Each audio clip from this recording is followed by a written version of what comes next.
Som en temps de Covid-19 i des de la Societat Catalana d'Història de la Ciència i de la Tècnica volem pensar històricament el nostre present.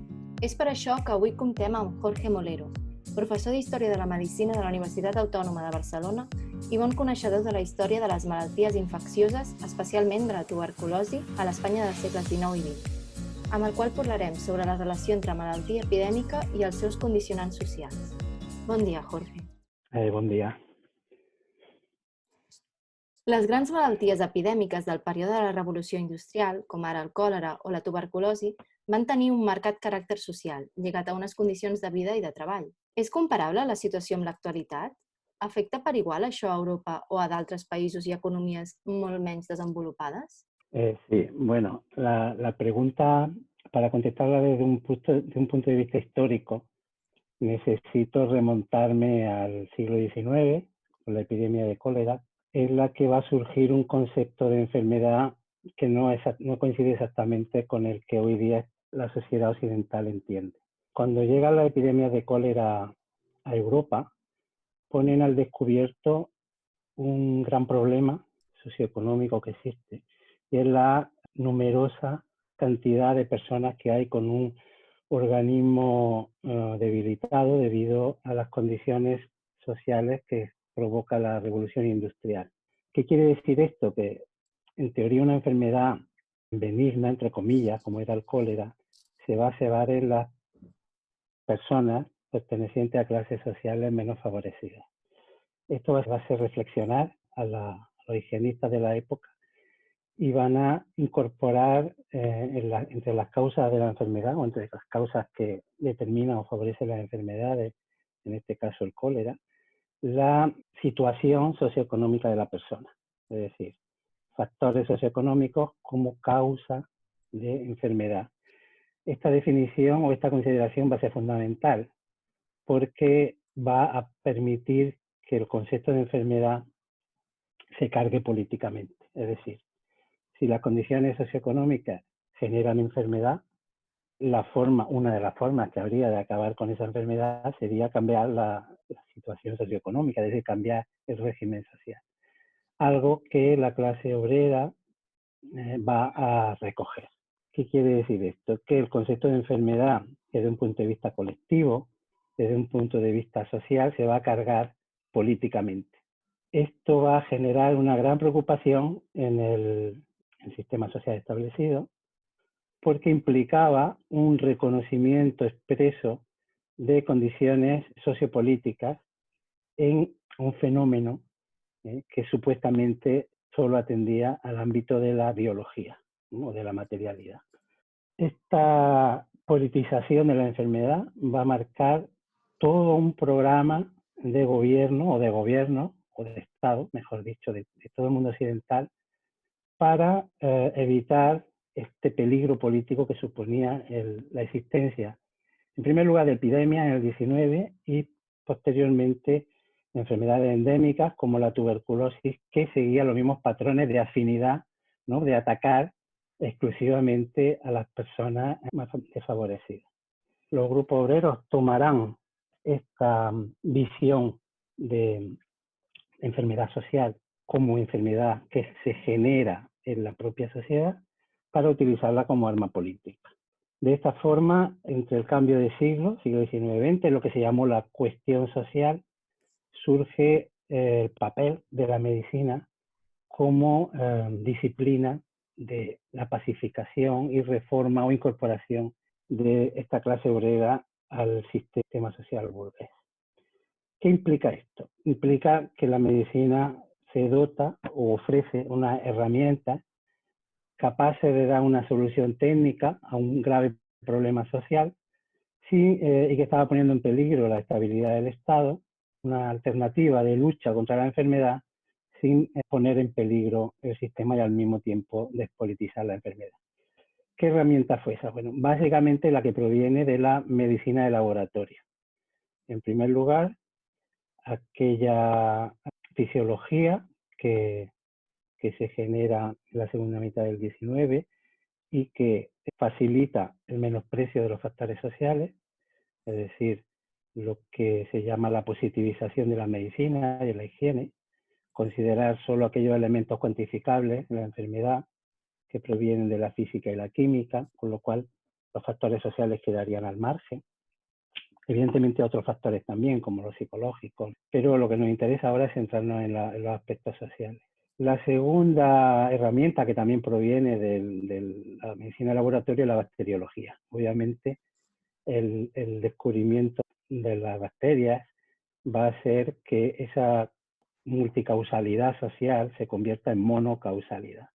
Es decir, si hay una enfermedad infecciosa, la responsable en exclusividad va a ser la bacteria o el microorganismo, en estos supuestos. Es decir, un germen responsable, con este fundamento, todas las campañas sanitarias que se van a desarrollar desde entonces van a estar basadas en un sistema de lucha contra ese germen basado en romper la cadena epidemiológica, evitar que las personas se contagien, tomando una serie de medidas que nos recuerdan mucho, eso no tengo que decirlas porque no han variado, es la que se están tomando en la actualidad. Por tanto, el desarrollo de la bacteriología va a ser fundamental para construir un concepto de salud despolitizado y al mismo tiempo lograr unos niveles aceptables en la clase productora para que el sistema se pueda seguir funcionando, ¿no? Hay una disyuntiva entre garantizar la seguridad del Estado y al mismo tiempo garantizar la productividad de las personas que están generando riqueza. Por tanto, hay una simplificación del proceso infeccioso que es mucho más complejo, en el que en el siglo XIX, también con una visión más neohipocrática o ambientalista, se tenían en cuenta muchos factores, la relación del ser humano con la naturaleza, la interacción con los propios microorganismos, ¿no? La resistencia orgánica, el sistema inmunitario, algo muy complejo que quedará simplificado en una monocausalidad infecciosa o bacteriana o posteriormente viral y unos medios de lucha que básicamente no han cambiado desde el siglo XIX. Lo que quería plantear para poder entender la situación actual es cómo en la actualidad la idea que tenemos del concepto de enfermedad es un concepto no político, es un concepto que no pone en peligro para nada el sistema social establecido, algo que ya no preocupa y que tendrá consecuencias obviamente para el desarrollo de sistemas de salud y que ahora explicaré.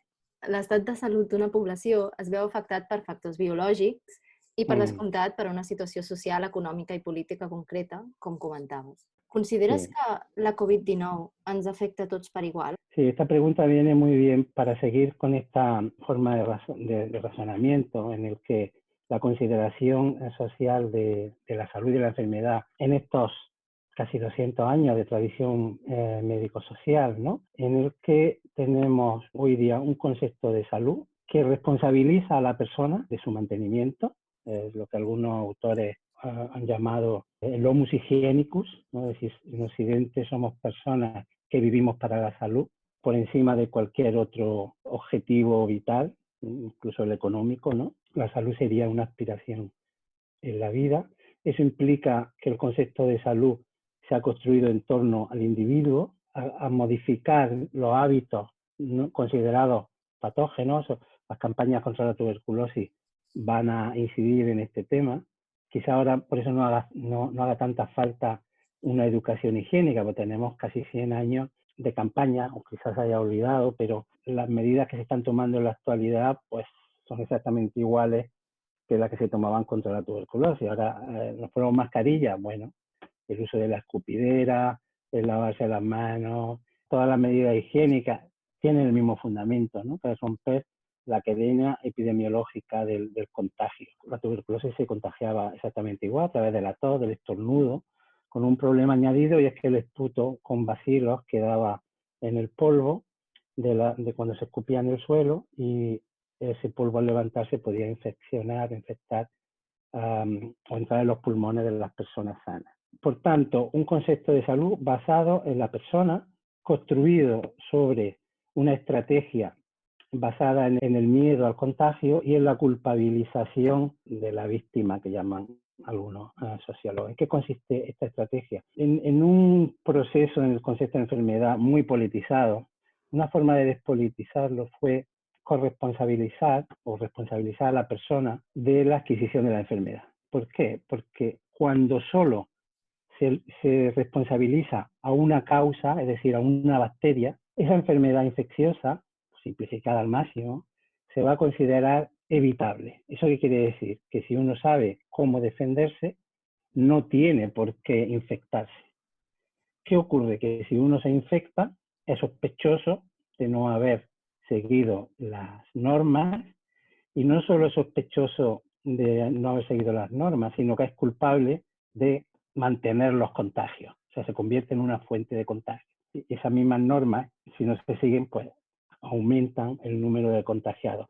Eso genera un miedo, una autoculpabilización que hace que nos reprimamos, ¿no?, bastante, o sea, que seamos nuestros propios policías, por decirlo de alguna forma, ¿no? Y hoy día esa estrategia, pues, se ve muy bien, perfectamente, cuando la misma población es la encargada de recriminar a la persona que se salta a los confinamientos, ¿no? O sea, tenemos muy internalizado, ¿no?, el común bien como algo que no tiene ningún tipo de cuestionamiento, obviamente con el apellido científico, ¿no?, que quizás sea la palabra que más se oye de la rueda de prensa del gobierno, ¿no? La ciencia, la ciencia, la ciencia. La ciencia no necesita ningún tipo de justificación y es lo que legitima cualquier actividad. Pero claro, esa ciencia está fundamentada, o las ideas que esa ciencia está defendiendo son las que acabamos de exponer, es decir, una enfermedad basada en un virus, en este caso, en un microorganismo, como máximo responsable, lo que de alguna forma nos equipara democráticamente, ¿no?, en una falsa equiparación social, porque en teoría todos estamos igual de expuestos. Claramente no es así, lo sabemos por la historia, ¿no? Pero al eliminar cualquier otro elemento que no sea el virus o el comportamiento de la persona a la hora de adquirirlo, hace que se uniforme, se homogeneice las medidas, se declaran unos grupos de riesgo, pero no sabemos realmente cuáles son los parámetros, porque la epidemiología que va a surgir precisamente para intentar explicar estadísticamente cómo se comportan las enfermedades entre las poblaciones, ¿no?, y justamente va a surgir en el 19, y justamente la epidemiología va a ser la que va a detectar los factores sociales, algo que se obvia hoy día, y sin embargo que se tiene en cuenta la edad, el género, ¿no?, la raza, elementos clásicos, pero que simplifican de alguna forma la variabilidad de factores, sobre todo sociopolíticos, económicos, que están actuando no solo individualmente, sino que cómo se desarrolla la enfermedad. Por tanto, yo creo que obviamente si nos creemos todo esto, conllevamos mucho mejor el confinamiento. Claramente, no me tocaría decirlo a mí, pero está claro que depende de las condiciones, de la vivienda, de cómo vive cada uno la enfermedad. De alguna forma, estas ideas que tenemos muy bien internalizadas, ya digo, yo creo que está ayudando a este control, ¿no?, a esta efectividad, y que realmente sea una minoría quien se salte el confinamiento, ¿no?, y que seamos toda la sociedad realmente quien esté colaborando a mantener esta normativa basada en esta estrategia de lucha contra el virus. La crisi epidèmica actual ja està mostrant la profunditat de la crisi econòmica i social al nostre país. Quines reflexions aporten les respostes donades a les epidèmies de la revolució industrial? Yo soy un poco pesimista. De la experiencia que tenemos con las respuestas que el sistema social occidental ha dado a los problemas de salud y enfermedad en los últimos 200 años, siempre han venido motivados por unos factores no exclusivamente, digamos, de beneficio a la mayoría de la población. Una de las prioridades que tiene el Estado es el mantenimiento del propio status quo, ¿no?, del sistema social establecido, algo que puso en peligro el concepto social de enfermedad, es decir, cuando la clase obrera toma como arma política el concepto social de enfermedad, obviamente un concepto basado en la etiología social, no el que tenemos en la actualidad, concepto actual de enfermedad social no hace referencia a sus causas, sino a sus consecuencias. Entonces, obviamente el COVID-19 es una enfermedad social, pero ¿por qué? Porque genera problemas demográficos, de mortalidad, económicos, políticos. O sea, todos son consecuencias. Mientras que el concepto original de enfermedad social es aquella enfermedad que está generada. Esto es muy importante porque entendamos este concepto de una forma o de otra, la solución es distinta. O sea, si el diagnóstico es que la enfermedad se genera en la sociedad, cambiando la sociedad acabaríamos con esas enfermedades, ¿no? Ese es el motor que va a hacer porque se invierta mucho dinero en sanidad. De hecho, bueno, la epidemia de cólera trajeron, no por la mortalidad, no, el cólera no tenía una gran mortalidad, pero sí generaba una gran alarma social y política, con lo cual los gobiernos gastaron miles de millones en construir pues, todo el sistema alcantarillado. Sistema alcantarillado que se ha hablado de las catedrales del siglo XIX, esa inversión en dinero en sanidad, y la creación de leyes generales de sanidad, de la creación de funcionarios sanitarios, no se entiende sin entender lo que estas enfermedades significaban para la estabilidad del sistema social establecido. Con la tuberculosis pasó exactamente igual. Con las campañas contra la tuberculosis incidieron en factores microbiológicos y de modificación de las costumbres en un intento de desresponsabilizar al Estado y al sistema social establecido del origen de la enfermedad. ¿Cuándo deja de invertirse en sanidad? No es ahora. Desde luego, en la última década del siglo XX empieza a desmantelarse los sistemas de sanidad. ¿Por qué? Porque ya no se considera necesario, ya no hay un peligro para la estabilidad del Estado. Lo que se llamó estado de bienestar estaba fundamentado en la seguridad a los trabajadores de una asistencia sanitaria suficiente, es decir, la obligatoria en Europa sobre todo, ¿no? La creación de seguros de enfermedad obligatorios significaba una socialización del riesgo a enfermar que se contraponía a una socialización de los medios de producción. O sea, no es necesario que todos seamos iguales económicamente para tener una igualdad ante la salud. La medicina social que se desarrolla lo que persigue es una equiparación de la salud de toda la población, independientemente de la clase social, sin poner en peligro, digamos, pues la existencia de lucha de clase o que se pierdan los privilegios del sistema social en el que vivimos. Por tanto, en el momento que los sistemas, que los estados burgueses consideran que no hay peligro revolucionario, de hecho hemos pasado varias guerras y digamos, hay una pacificación, entre comillas, no violenta, entre comillas, hace que empiecen a desmantelarse los sistemas de bienestar social.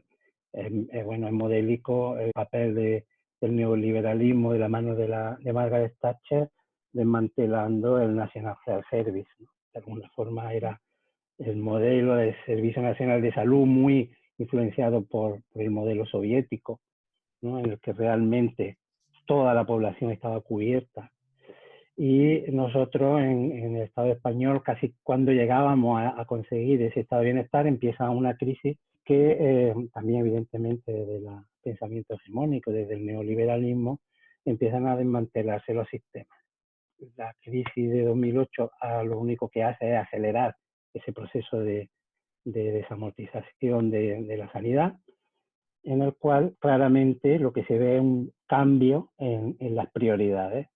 O sea, el mantener un Estado público, o sea, el mantener un sistema sanitario público ya no es prioritario porque ya no vale la pena invertir ese dinero para una pacificación social que ya existe, ¿no? Por tanto, el modelo iría más hacia el Estado norteamericano, donde allí las estrategias fueron distintas, que eran mucho más represivas en torno a la consideración de la sanidad pública, ¿no? Y yo creo, he adelantado ser pesimista porque esta crisis actual no va a desembocar en la recuperación de los recortes, mucho menos. Todo dependerá de cómo evolucione, pero claramente este elemento que estoy destacando jugará mucho a la hora de tomar una decisión. Por lo tanto, creo incluso que se incidirá más en un desarrollo del biopoder mucho más sofisticado. El control social siempre ha sido una de las consecuencias de la aplicación de la medicina social, allí donde no había un tipo de, por ejemplo, de registro civil o de carnet de identidad, las cartillas de vacunación o las cartillas del seguro eran un medio de identificación y de control de la mayoría de la población. Hoy día, pues teniendo, digamos, estos antecedentes en el que la sanidad, incluso en las colonias, ¿no?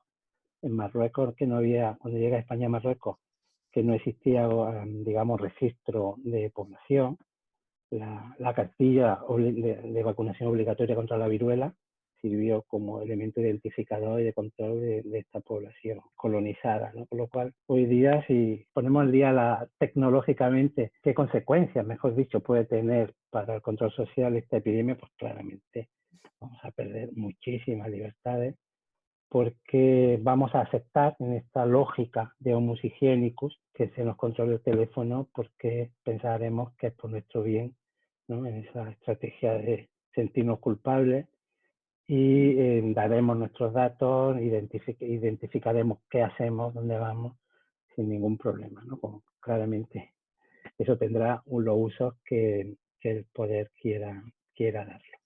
Pues moltes gràcies per les teves respostes i per la teva col·laboració. Vale, gracias.